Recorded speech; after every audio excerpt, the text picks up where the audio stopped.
this institute, and we have more than 400 participants in this discussion, which is really outstanding. I think one of the reasons why is because we really have an all-star panel. I know a lot of people say that, it sounds cliche, but it really does apply in this case. We have an all-star cast, people who just know their stuff, have a lot of experience in the issues that we're going to talk about today, including biodefense, bioproliferation, biosecurity, and of course, pandemics. Let me start with Jessica Bell.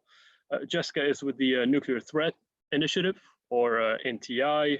She focuses on global health security. Previously, she was in the private sector, and she consulted for a number of US government agencies. I also want to mention that currently she is the manager of the COVID-19 Frontline Guide for local decision makers here in the United States. And we'll hear more about that from her in a few moments. Asha George is an accomplished academic and a practitioner who specializes in public health security. She runs the Bipartisan Commission on Biodefense, which Asha also will tell us about in a few moments. She also is a decorated Desert Storm veteran, and Asha, thank you for your service. Hank Kane is an expert in all things arms control in the Middle East. She's an old friend of mine. She runs the Middle East Nonproliferation program at the James Martin Center for Nonproliferation Studies, which used to be my home. But she also works on a very important project with the UNIDIR, the United Nations Institute for Disarmament Research. And that project focuses on, what did you call it, the Twilight Zone? The Weapons of Mass Destruction Free Zone in the Middle East. And of course, she will mention that project in a few moments. There's really a lot more to say about the impressive resumes and credentials and accomplishments of these three ladies. But I'll, for the sake of brevity, I will invite you, please, to check out their stories on the MEI's website, which is www.mei.edu. Before I say another word, let me just clarify one thing that's important. I think we'll all agree that it certainly is worth emphasizing. We're not having this conversation because we believe that COVID-19 is a deliberate attempt by any country to spread the virus across the world, or if it was an attempt to wage biological warfare against anybody, whether it's China, whether it's the US military, Iran. No actor in the world is involved in deliberately spreading this virus, despite the fact that some people, of course, and even officials have hinted at that. This is, I think we all agree, this is nonsense. This is disinformation. We're simply not going to entertain in this conversation. And we all know that the Middle East just tends to love conspiracy theories, okay? And we're just also not going to entertain those in this conversation, at least as they relate to the coronavirus situation right now. What we are going to talk about, what the purpose of this conversation is, that we believe that there's just some lessons to be learned here, right, about the coronavirus situation. Lessons on how the virus has spread, how we've responded to the crisis thus far, and how much cooperation there's been around the world to combat it. And my colleagues Emily and I have mentioned that in the synopsis. Regional and international efforts to contain COVID-19 can be a roadmap for an approach to counter bioterrorism and biological warfare in the region. I think we all also agree that the risk of bioterrorism in the region is relatively small, but it's also not zero, right? Because there's just some actors in the region, including terrorists like al-Qaeda and the Islamic State, who have actually expressed an interest in acquiring such pathogens. And I'm going to take a wild guess that they've actually tried very hard to acquire them, though luckily for now without success. So let me just get right into it. And let me start with you, Asha. Just give us a brief overview of biological warfare in the world. We know that chemical weapons have been used most tragically and most recently in Syria. But tell us more about biological weapons. Well, I think from a historical perspective, it's important to remember that biological weapons are not something new that suddenly popped up in the last, decade or even in the last century. We actually did some research for a graphic novel we did on germ warfare and found that, there's evidence of Scythian archers back in 300 BC dipping their arrows into blood and dung and intentionally shooting those at their enemy forces. So I bring that up because as we go forward, there are two paths when it comes to biological weapons. One is this low-tech version where anybody can collect anything and engage in the kind of warfare or attack that just has to do with foodborne illness and that direct introduction of a disease into somebody with this kind of carrier. But otherwise, you're looking at high-tech, high military sort of applications with World War I and the Germans engaging in their program, World War II and the Japanese engaging in a pretty significant program. Fast forwarding to the 1990s when Iraq was weaponizing anthrax and putting it into Scud missiles, the anthrax events of 2001, of course. So you can see there's that low tech and then there's this high tech version. We have our biological weapons and toxin convention in place. Various countries say they're not doing it and others say that they're not doing it either, but they're still engaged. So this is basically the history. And we ought not be surprised when somebody comes up with another, more evidence of a biological program occurring in a place like North Korea or Russia. Right. And you did mention the Biological Weapons Convention, so we'll get to that in a moment. Jessica, let me turn to you. We know that in that family of weapons of mass destruction, nuclear weapons are just the absolute weapon. There's a reason why we call them that way. They're the most terrifying. They're the most destructive. Chemical weapons can kill a lot of people too, but biological weapons are far more dangerous. Just tell us briefly why. Great, thank you. Yeah, they are dangerous. So whether natural, intentional, or accidental, they're certainly on the rise and they're growing faster than governments, health systems, security technology, and importantly, policies can keep up. The danger around biothreats is that they can persist, and unlike chemical weapons, they propagate and spread through a population unnoticed for days before symptoms appear. These threats, again, while naturally occurring or deliberately created, are increasing, I think, for several reasons. They're magnified by a rapidly changing and interconnected world. There's increasing political instability and urbanization, and then to Asha's point, the rapid technology advances that makes it easier and cheaper and faster to create and engineer pathogens. I think what we're seeing right now with the COVID-19 outbreak is we're in the midst of a devastating pandemic. I mean, we're nearing 1 million cases and over 50,000 deaths. 10% of those confirmed and reported cases are in the Middle East, and all from a naturally occurring novel coronavirus that you mentioned earlier. So we haven't seen an outbreak like this of a respiratory virus since 1918. And I think there have been warnings. I know there have been warnings from our public health and our health security communities that a situation like this would, not could, happen. And so there's a need for greater preparedness and cooperation. That's becoming even more fundamental to the conversation. As I mentioned, these risks are exacerbated by global travel and trade and lack of pandemic preparedness capability, both that we're seeing right now. And the dependence on a suite of interconnected essential services. So you're looking at power, water, food, healthcare is a critical component, telecommunications, and then taxing on our global financial system. So when you look at that as a whole, I think the same scientific advances that help fight epidemic disease also have allowed pathogens to be engineered and recreated in laboratories. So it's easier to manipulate certain pathogens. And then in parallel, you still have legitimate scientific research that continues to be conducted. Sometimes these experiments also involve the creation and enhancement of pathogens with pandemic potential. And then finally, you also have this category of laboratory accidents and errors that demonstrate this profound need to proactively identify risks and guard against the accidental releases. So I think, to an earlier point, I think it's important to increase the political will for accelerating health security and not be caught in this perpetual cycle that we've heard of surprise and complacency. And I think when it comes to bio threats, there have been various external assessments of countries' preparedness, and they've been fairly consistent in that more needs to be done, and really no country is prepared.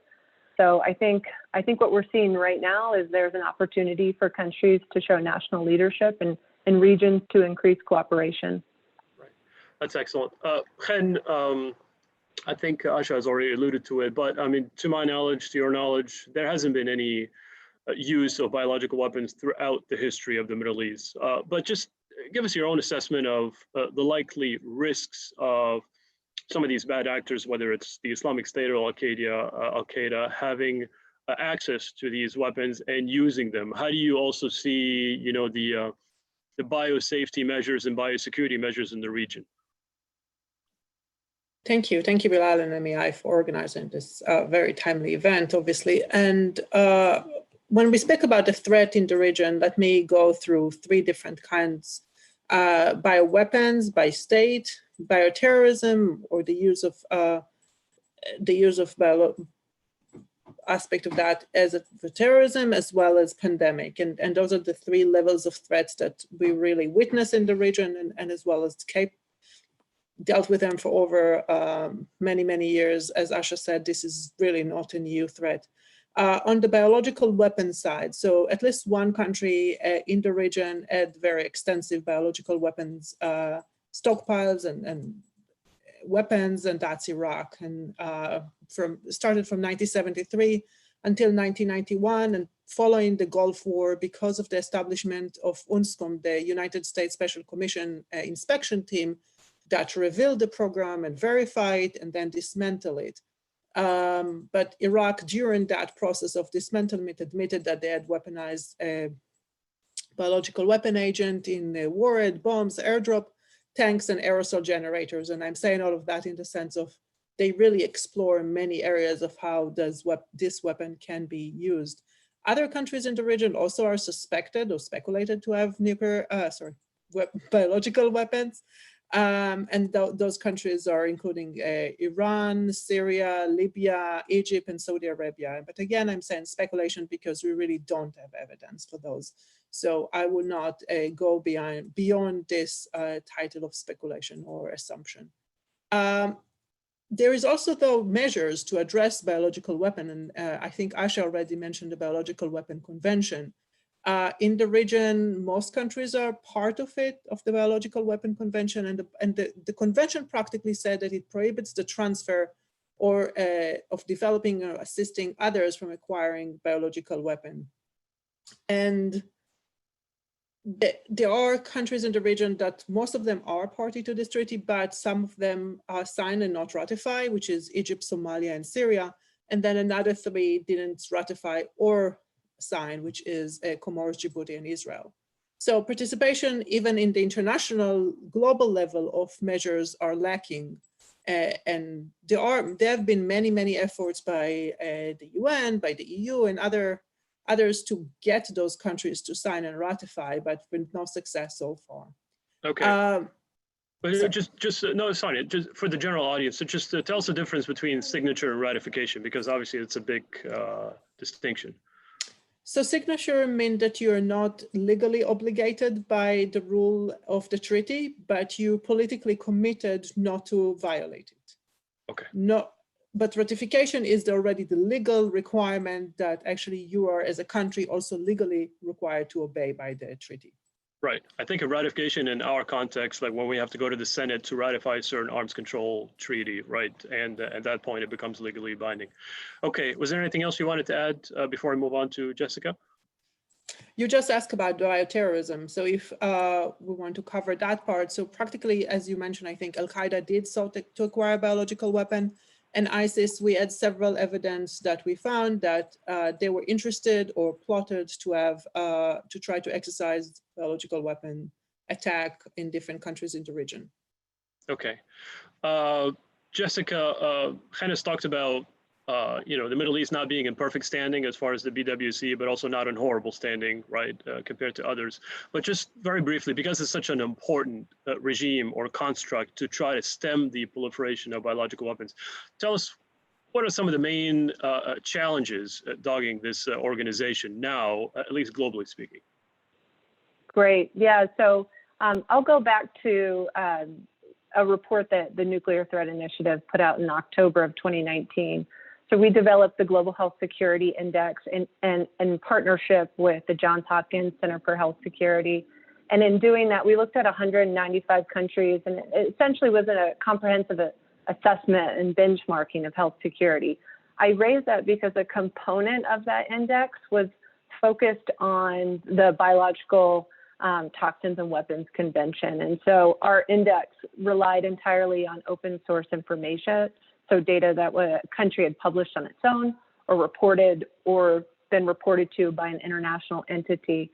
And in general, compliance with the BWC was across the board, at least for Middle Eastern countries. It was like the signatory and the ratification that we've just discussed. Almost all countries in the Middle East have done so.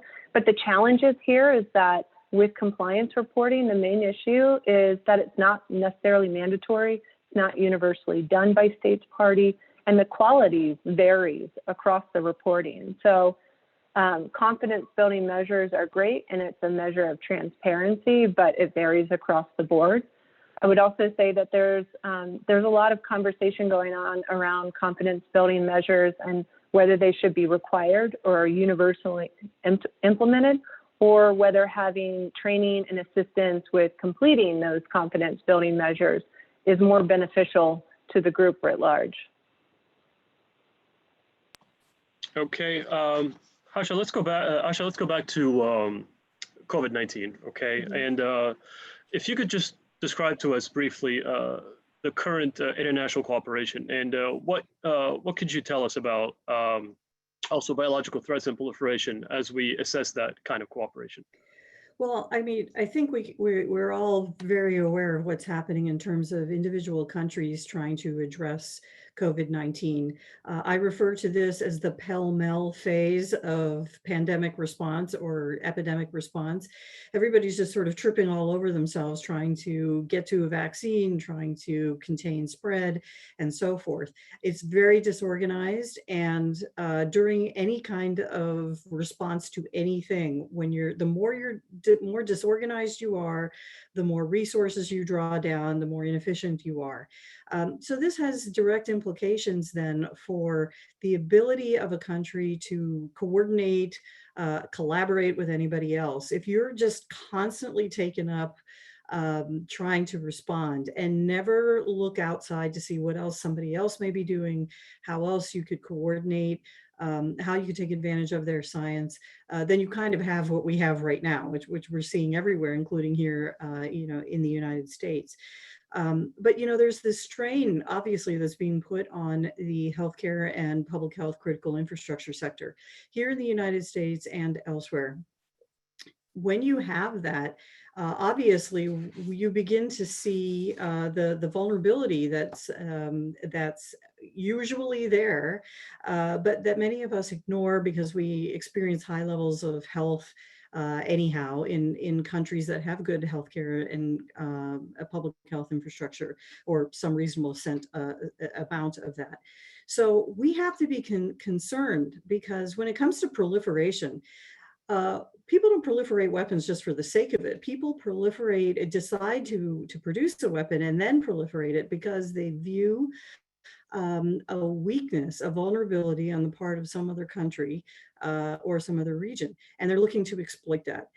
This COVID-19 pandemic shows us more than H1N1 and a number of other global disease events that we've seen. It is really a very valuable test case. Anybody looking to engage in a biological weapons program can see how we're responding and how well or how poorly people are coordinating amongst each other. I think that we have to remember this and take into account that this pandemic nature of disease. It doesn't make sense for there to be a global problem that all of these countries are trying to address individually. The more we can regionalize and globalize our response, the better off we'll be. And I also believe that if we do that, then the concern about proliferation and actual proliferation should decrease as well. But we're not there right now. Okay, perfect. And same question to you, but now let's turn to the region. I've seen some reports about examples of cooperation, but also lack of cooperation, whether it's amongst Arabs or between Israel and the Palestinians. Just give us a good overview of what's going on right now in terms of cooperation in the region. Let me start just with a couple of points that I think what happened in the region is not unique to what happened right now globally. I think there are some unique twists to it, but I think that some of the characteristics that we see in the region are very, very similar to what we see everywhere else. The other part is that I would not rely on the numbers that are being published in the region or outside the region by most countries for several reasons. One is that testing is varied. So some countries testing as many as they can, some of them not testing at all. And some countries don't want to inflate, not inflate, but say as many, how many there are just because, and this is relevant to the region for stability, reason of stability and regime. The other part that I will say is that my observation is now as of today, and things are changing very fast, and we are right now in the relatively first phase of the pandemic. We will have other waves and some of those aspects might change over time. So first, let me start with the observation that really what we see right now is the national state won in many ways, or the reemergence of the strong national state as opposed to multilateralism and cooperation. And it's unfortunate, but that's how we see it right now because of the unique characterization of the virus, which is very deadly enough that you cannot really let it spread, but transmissional enough that it spread rapidly, but in which countries that really showed extreme measure of suppression and in the sense of self-isolation and ban of travel, etc., the only countries can enact those. And international organization can recommend, but the fact that only states can enact those really enforce the power of state right now. So for international organizations such as the UN or others, they have been so far, and again, I'm saying so far, relatively silent and also ineffective because they cannot enact those measures. Also relatedly in the region, what we see is sectarianism, and really the fact that we don't see hardly at all cooperation. Where do we see the cooperation is in the GCC countries willing to help Iran to some extent, and really and some of them actually allow the HDO to get some supply and help. We also see relatively very strong cooperation between the Israelis and Palestinians, and also the Hamas, because of the fear of the transboundary aspect of that and the fact that there is no way to really block transmission. So there is cooperation. It's very limited. It's limited to the coronavirus and the aspect of really trying to prevent spread. Perfect. Okay. Asha, before I turn to you and talk about the Biodefense Commission, Jessica, could you talk to us a little bit about the very important index that you guys are working on at NTI? What is it called? The Global Health Security Index? Tell us how does that relate to the COVID-19 situation? Great. So the Global Health Security Index, which was published in October of 2019, outlines 6 key categories that relate to health security. So the prevention, detection, and response to an outbreak. It looks at health systems. So a health system, access to healthcare workers are a foundational element in a response and honestly in the preparedness of an outbreak. And then it also looks at geopolitical concerns and commitments to national capacity and financing. And so what we did with this index was ask essentially 140 questions around these categories of publicly available data for each country, and then identified what the gaps were in health security. And so what we found in general was that there were weaknesses across the board. Out of a score of 0 to 100, the average score across all countries is a 40.2. When you looked at health systems specifically, it was a 26.2. And so there are weaknesses across the board. I think as it relates to the outbreak right now, we're seeing that health system component really playing a strong role in the ability for the community to respond and respond in a way to address all of the cases that are now being presented and in protecting our healthcare workforce. Is the, and I was going to take questions at the very end, but this is just so relevant to what you just said. Is the index available in any other languages, specifically in Arabic? This is one question from the audience. Yeah, great. So right now the GHS index is available in English only. We're working through translations of all UN languages, or of the main UN languages, and we should have those posted here in the near future. Got it. Okay. So Thank it's you in very the works. much. Okay. Thank you. Asha, Biodefense Commission. Correct me if I'm wrong. It is bipartisan, right? It is. Okay. So nowadays it sounds like a unicorn. So tell us about this commission. Why is it important? I know you served as the executive director, and tell us if it offers any lessons or if anything applies to the Middle East at least. Sure. So the Bipartisan Commission on Biodefense is a private sector entity, so we don't receive any government funding. And we operate as if we are congressionally mandated, but we do not have a mandate from Congress. We just follow the same example that was set by other commissions like the 9/11 Commission, the WMD Commission, and many, many other commissions we've had here in the United States. We use the same kind of methodology where we run all-day meetings, very similar to congressional hearings. We get information from our speakers and others. We conduct research, and then we produce recommendations. We do take those recommendations to Capitol Hill, to Congress. We also take them to the administration. And where applicable, we also communicate those recommendations to the private sector. So in terms of applicability, obviously, we're like many other entities in Washington, D.C. We like to spit out our reports with many, many recommendations. But our first report was issued in 2015. And it was called A National Blueprint for Biodefense. It contains 33 recommendations that address biodefense across the entire spectrum. So not just healthcare and public health, but also prevention, deterrence, preparedness, surveillance, detection, response, attribution, recovery, and mitigation. And I want to just take a second to talk about that last word. My staff will tell you that I'm constantly correcting their use of the word mitigation to just mean reduction. I get that that's what it means in English as well, but when we're talking about mitigation, we are talking about what you do after an event to strengthen the ability of a country to be able to deal with the same sort of event, or a biological event in this case, in the future, so that the impacts are much less than they would be otherwise. We see it a lot in emergency management, for example, with earthquakes. After you have an earthquake, you don't go back and build everything to the same code that it was before. You build it to an earthquake code so that once you have another earthquake, it's not quite as bad.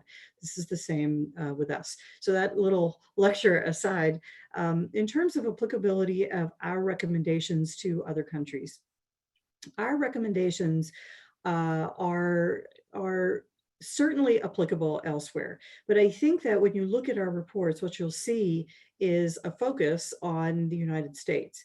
And we get very, very specific in terms of what the government should be doing and how it should be doing it.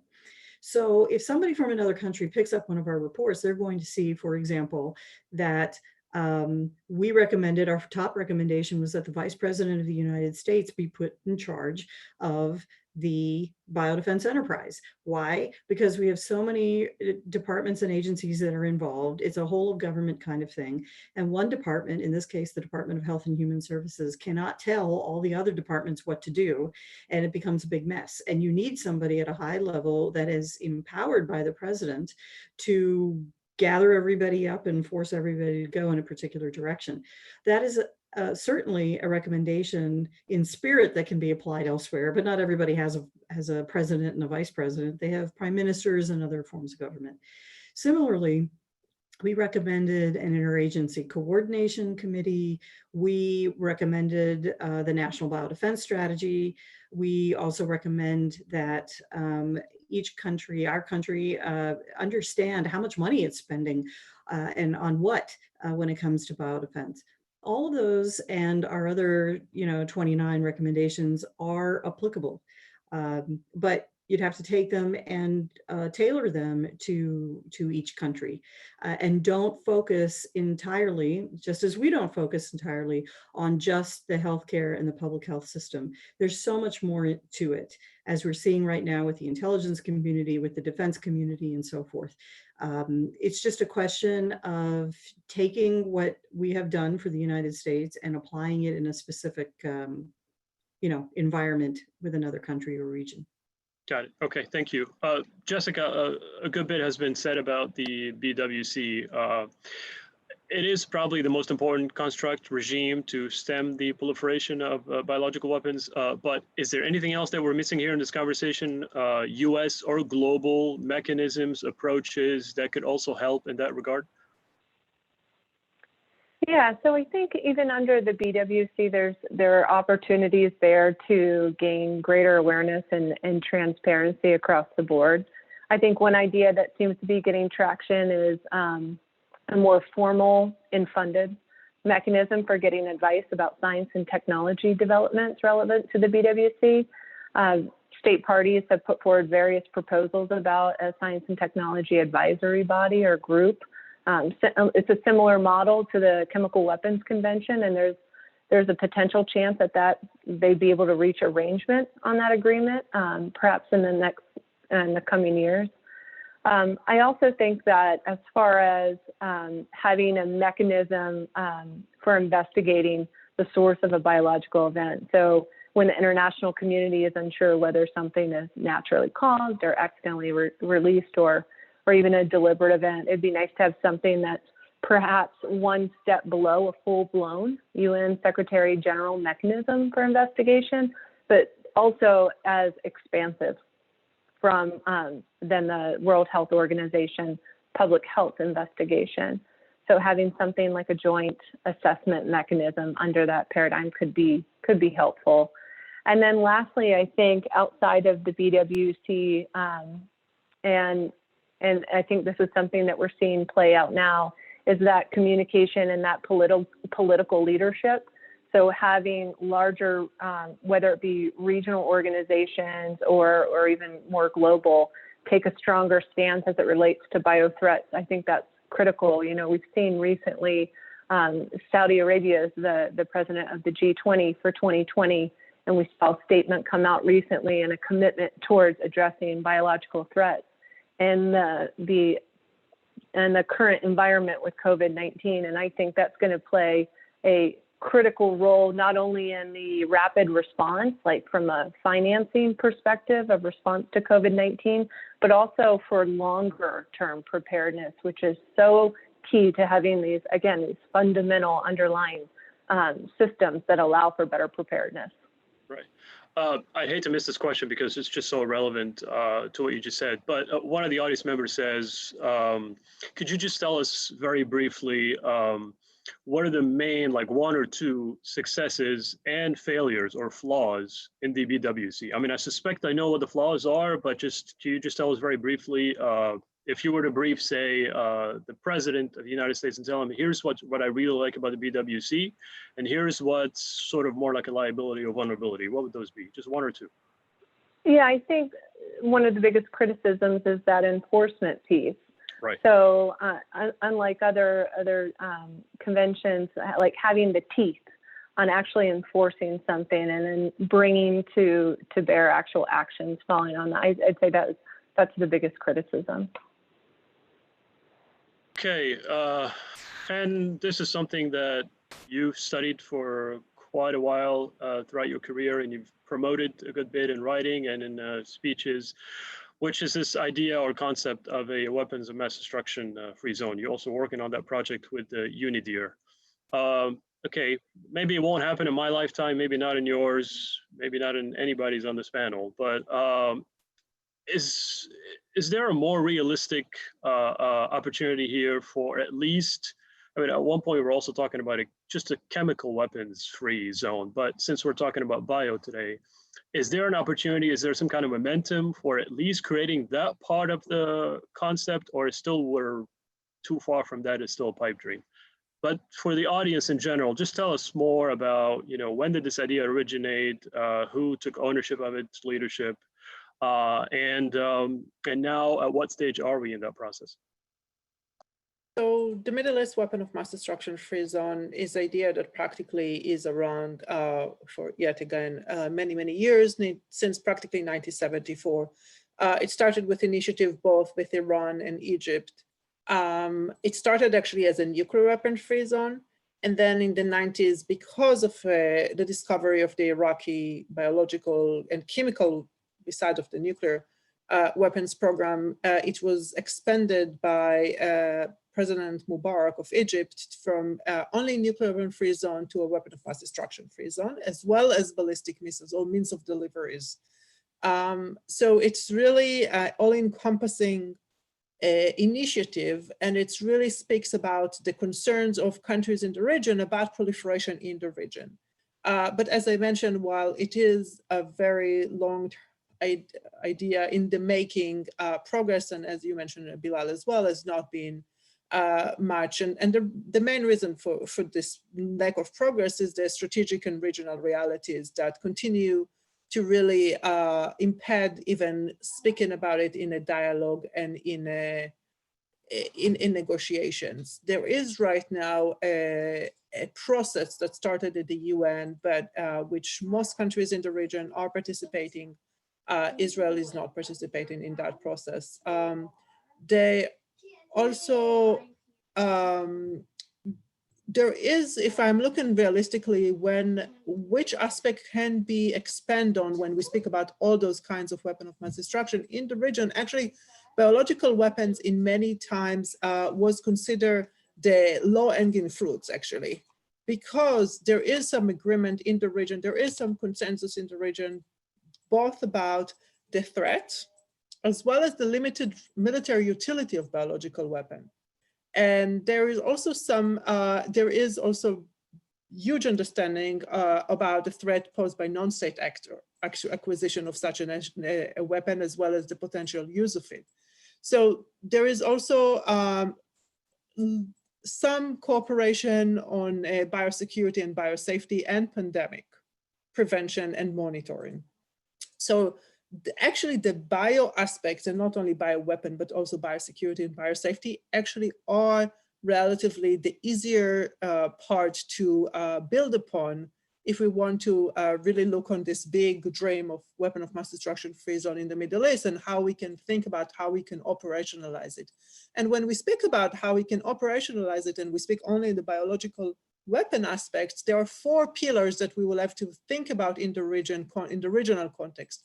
The first is that it's need to address the prevention of acquisition and use of biological weapon by both state and non-state actors. And if we speak about the Biological Weapon Convention, again, as every other convention, it's related to state, but the question in the region especially is how we address non-state actors and how we address that threat. Another one is the response and mitigation, or as Asha liked to say to it, reduction in the event of biological weapon attack. Another aspect, that's exactly what Jessica spoke about in the global, but we need also to speak about it in the regional context, is enforcement of international law, standards, code of conduct, that in order to prevent acquisition, development, or use of biological weapon. And the fourth one is cooperation on peaceful use of legitimate biological research. And then really this is something that will continue and should continue, and it's very important. The only risk, of course, and this is relevant to all the other weapon of mass destruction, is the dual use nature of those technologies and all those aspects, and how we make sure that legitimate users are not being used or misused for weapon purposes. And in addition to what Jessica mentioned about enforcement, one of the problems that we have in the biological realm is verification. It's very, very hard to distinguish between legitimate to non-legitimate research and products unless they are weaponized, and that's too late. Okay, I would like to turn to some of the questions that we're receiving here, and there are quite a few. What I'll do is just read each one, and then it's up to you guys, whoever wants to take them. But I'm going to suspect the first one will probably go to you, Chen, which I actually like. Obviously is dependent on so many variables, but it's very curious in your take. Which Middle Eastern government do you think is best prepared for a pandemic? I mean, I'm sure it has to do with organizational capacity and whatever Asha was talking about before in terms of not just belief, but also awareness. So just in your own guess, which Middle Eastern government is best prepared for a pandemic? So I will not try actually to guess, because I think there are several problems that are irrelevant almost, that if they were prepared or not prepared. And this is part of what Asha said, the belief. Some of them just delayed, even if they were prepared, and even if they had plans, some countries in the region delayed response, and very aggressive response, because they were all thinking that it's not going to get them, or because they thought it's going to be resolved and addressed in other ways. And I thought we did that too, but okay. I'm speaking about the Middle East. I'm not getting anywhere else right now. Okay. So even if the fact that there was a preparedness and apparatus and organizational and institutional capabilities, that doesn't mean the decision makers made the real hard decisions that were required because of sometimes religious reasons. Some of them did it because of foreign policy reasons. And so I will not be able to answer it, and we can do all the research later on about what the right response and not right response were. But I can say that at least if you look on both Saudi Arabia and Israel did very early, very strong responses about travel, banning travels, and not allowing people to be in the streets really late at night or outside specific hours, while others did not take such extreme measure really early. On the other hand, testing, if you look, for example, in some of Gulf countries, they're doing testing much more widely and have the capacity to do those testing, as opposed to other countries that do not do testing because they don't have as many. So size of a country also have a big influence of their ability to actually test more widely. Okay. Asha, let me ask you to put on your academic hat for a second and try to resurrect your knowledge of deterrence studies. There was a question about what role does the strategy of deterrence play in deterring not just the possession, but also the use of biological weapons, should those be possessed by, let's just say, a terrorist organization or another rogue, actor. Any thoughts on the role of deterrence in this? Well, of course, the challenge is when you look at this sort of deterrence strategy that we've experienced with nuclear and chemical weapons, we hope that some of that applies when it comes to bio, but the problem immediately comes to what Chen and Jessica have mentioned in the way of dual use technology. We're just like immediately there, and you don't want to deter engaging in legitimate biological research. A great example right now has to do with vaccine development. The same equipment that helps you generate vaccine is what you would use to generate a biological weapon using a virus, subsequently, and it can be turned very, very quickly. So I would just say from an academic standpoint, Deterrence theory can apply to a certain extent, but I think that that is limited. And I think in this particular arena, from an academic perspective, we actually need to go ahead and take this out of the too hard to address box and address it, and address it now, before we have additional proliferation and wind up trying to deter actual use as opposed to development in the first place. I know that's kind of a wimpy answer, but No, I actually appreciate it. Jessica, unless you want to add anything to deterrence, there was a question specifically for you on the index. So given the fact that the United States has the highest score on the index, right, whether it's, and correct me if I'm wrong, 83.5, that's what I just read from the questions, but also the fact that it seems to have the highest score of COVID-19 cases. Does that mean that the index score is actually inaccurate, or it's a little bit more complicated than that? I love this question. It's a little bit more complicated, but to boil it down, it really comes down to the emergency response plans and exercising that the U.S. has, which that was one of the U.S.'s lowest scores. In looking at political, confidence in political leadership, the U.S. had a very low score. Looking at access to healthcare, government healthcare services, and again, another really low score for the United States. So I think when we're looking at this as far as like in an active outbreak where we are, it's not totally surprising that the U.S. is where it is. The U.S. did score the highest. Again, it was an 83.5, so it was a pretty flat B. Not great at all. It was with the rest of the globe when it looks at health systems and the score for the health systems. It was in the 70s, so also not a great score. So great question. This one will go for anyone who wants to take it. Are any of these countries falsifying their numbers as far as, COVID-19 cases? And I mean, you would suspect that there might be some interest in doing that just to look good and right and see that they have the situation under control. But if anybody would like to take that one, Asha, maybe?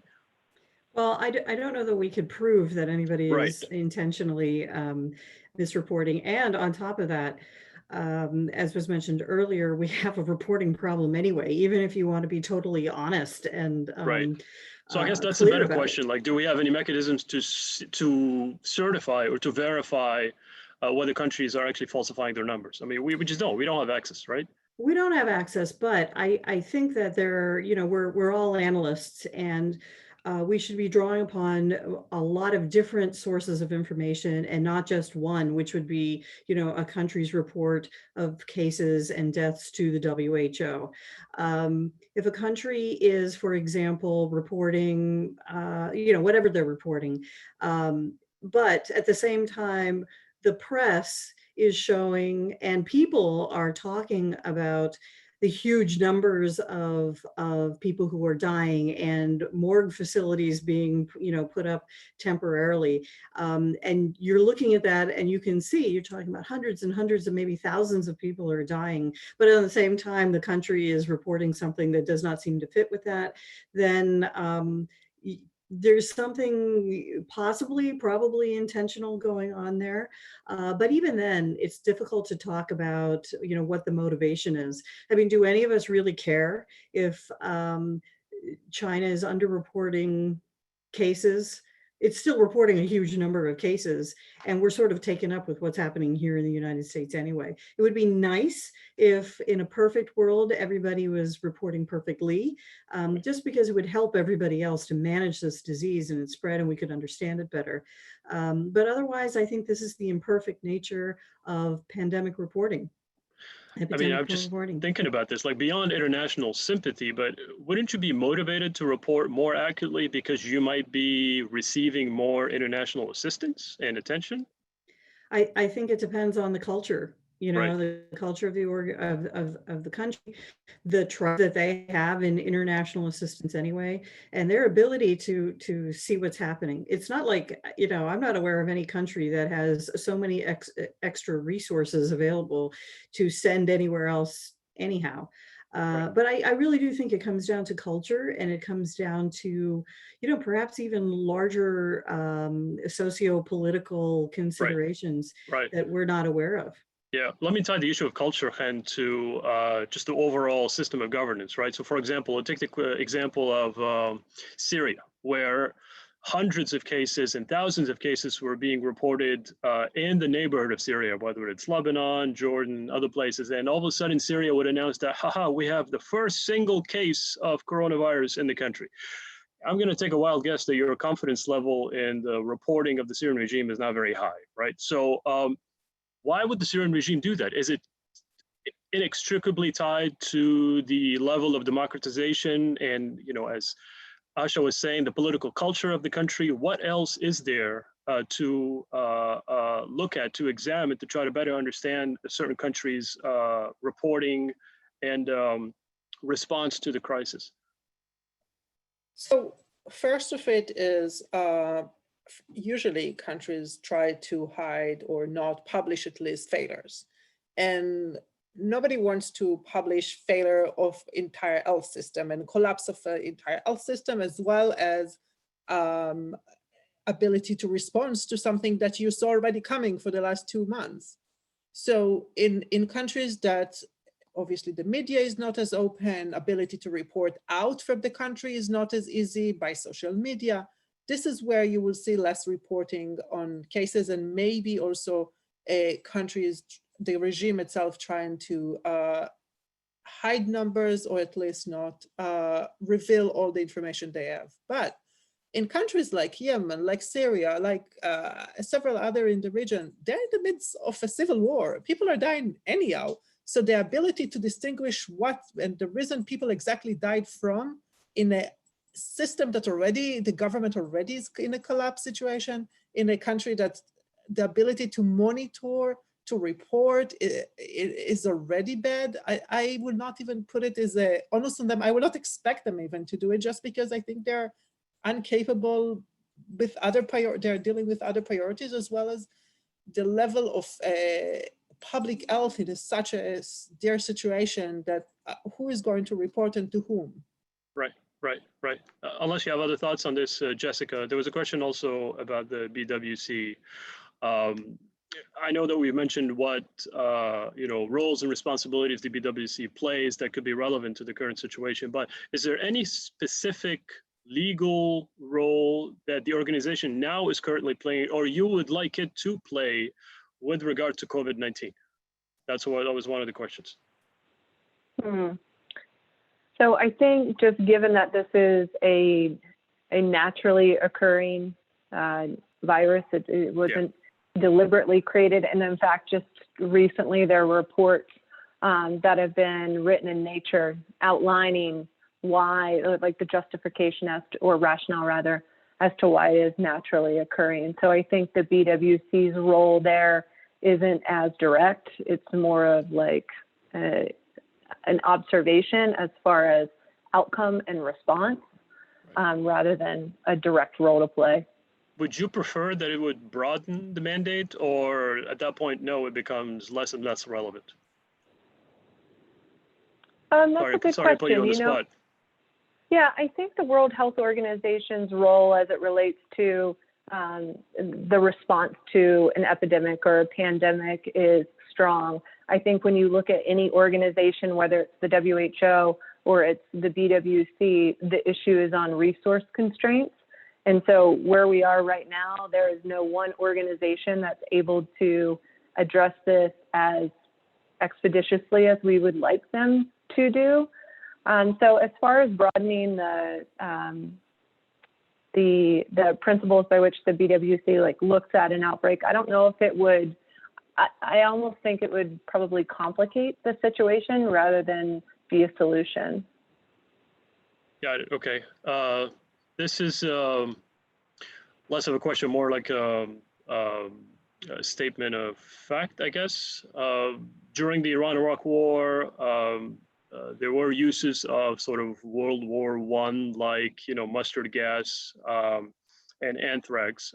So that was an intervention by one of the audience members. Han, did you want to add anything to that?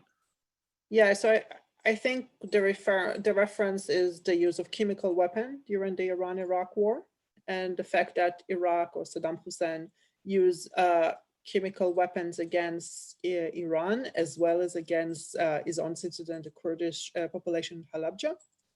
I just want to emphasize it was chemical weapon.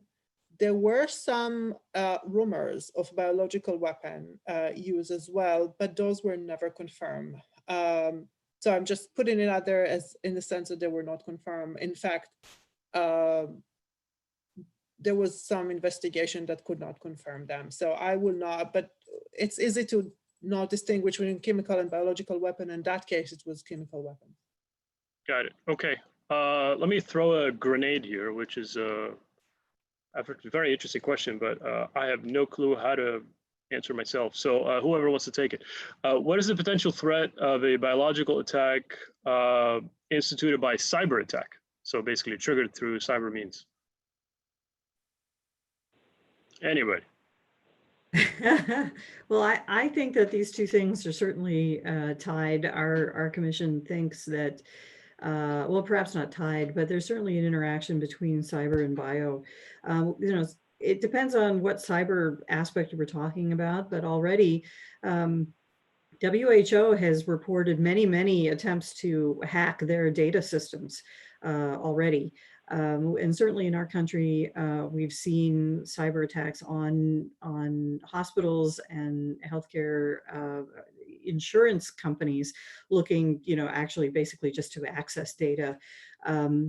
I think that beyond that, you start getting into the realms of science fiction and the combination of cyber and bio, nanotechnology with, human tissue on it and all of that. I don't think right now the risk is particularly high, but I do think that it bears monitoring as we go forward. I doubt that if you're going to have another biological attack right now, somebody were to engage in a biological attack, it's pretty unlikely that it's going to just be something similar to COVID-19. It's probably going to be something different, but it's still probably not going to just be purely bio. I think where you can combine bio with something else, it becomes a more efficient weapon, possibly. But we're theorizing, really. Got it. Okay, the final 3 minutes of this, I want to give you all the opportunity to say any final words, but also I want to give a huge shout out to one specific audience member who's pretty much asked 17 questions by herself. I'm exaggerating, but several. And that's Rubina Ali. Hi, Rubina. I don't know you, but thank you so much for being so engaged and active. And I hope we at least answered one or two of your questions. I got the one on deterrence, so there you go. But let me turn to you, Jessica, then Hen, and then conclude with Asha with some final thoughts, please. Great, thanks. So my final thoughts would be that health security certainly is global, but it starts local. And so having the engagement at the local level is really, really critical. We at NTI, in partnership with Georgetown University and the Center for Global Development, have recently released a covidlocal.org. It's meant to be essentially a checklist for local leaders and to help them manage this response for COVID-19. We recognize that the risk communication and the guidance that's coming out, especially in a place like the United States, where it's a bit more of a patchwork system with our states, is becoming more and more critical. And I think this is something that can be tailored to other communities outside of the U.S. So I just want to let folks know that's out there. It's certainly a resource, and I'm happy to answer more about that. But when it comes to any kind of regional or local response, those local leaders are really a key to getting out to populations that are not only just in dense city centers, but the rural populations, which are so important as well. So thanks for having me. Thank you, and thank you for being so accessible and all the roles that you're playing right now to try to help with this very difficult situation. Hen, floor is yours. Thank you. So for concluding, I would just mention 2 points. One is that really the fact that some countries in the region are cooperating or trying to contain some of the spread is hope, give us some hope. And what I do hope is that they will continue to work on that and actually expand it, and it will be sustainable beyond the COVID-19 aspect. Because in the past, when there was some other pandemic like the H1N1, the cooperation emerged, like for example, the Middle East Consortium for Infectious Disease Surveillance, and which suffered for many, many years from lack of funding. And I know NTI was funding them for many years in order to support them. So the question is really how we can go from the really local and very limited cooperation that we see right now in COVID-19 and sustain it afterwards. The other part is that what we need to prepare really, and I think one person asked that, is that to the second and third waves, where we might see outbreak in places that we didn't see yet, or they will come when the Western part of Europe and the US might start recovering. And when we speak about in the Middle East, is mainly the danger really is in Gaza or in the refugee camps and in where many displaced people are right now in the region. So they're not there, as much as we know, there are no pandemic there yet or outbreaks there yet, but we really need to start preparing for that right now and really think about it before we need to deal with a disaster, more disaster than what we already have. Okay. Asha, sorry, I lied. I am going to take one final question just because I feel a little bit bad for Olivia, who is especially worried about, terrorist organizations acquiring these types of weapons and pathogens and exploiting the current, social dysfunction and fear and perhaps lack of capacity to deal with this whole thing, and perhaps use those weapons against societies. Could any of you or you, Aisha, try to reassure her that the threat remains low and nothing has changed essentially? Well, I don't think unless I'm wrong. I don't think that anything has changed, but our commission says that the threat has been increasing. As I said earlier, we have to be worried about the vulnerabilities that we're showing everybody. Of course, all countries have demonstrated that they're just as vulnerable to COVID-19 as everybody else. But I think, instead of being worried about it, what we have to do is accept that we are at biological threat for naturally occurring diseases, for accidental releases, and for biological weapons, biological terrorism and biological warfare. This is the way it is. We just simply have to accept it and then try and do something about it. But I think it is right to be at least somewhat concerned that we're in a situation where our resources are being drawn down, and from a military perspective, from a terrorist perspective, that is in fact when you do attack somebody else.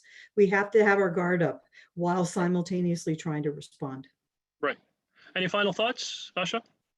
I think I'll just, close my part by talking about this notion of awareness versus belief. I know, Bilal, you asked me to talk about that before, and I flew right by it. But we were talking about why did some countries hurry up and do something, almost immediately once they found out something was happening with this novel coronavirus, and others waited. And I guess my point is, and the public health community is well aware of this, that awareness and understanding and having data sitting in front of you does not automatically translate into a belief that something is going to happen or that it's going to happen to you or your country. It just doesn't translate that way. So what we saw and are seeing with COVID-19 is the result of something that began before. This notion that what the data shows you doesn't necessarily mean while you might be aware of it, it doesn't mean that you necessarily believe it. I think what we have to do is learn this lesson from COVID-19 and understand that that awareness is really important, and somehow get ourselves socioculturally, politically, and otherwise to translate that almost immediately into belief.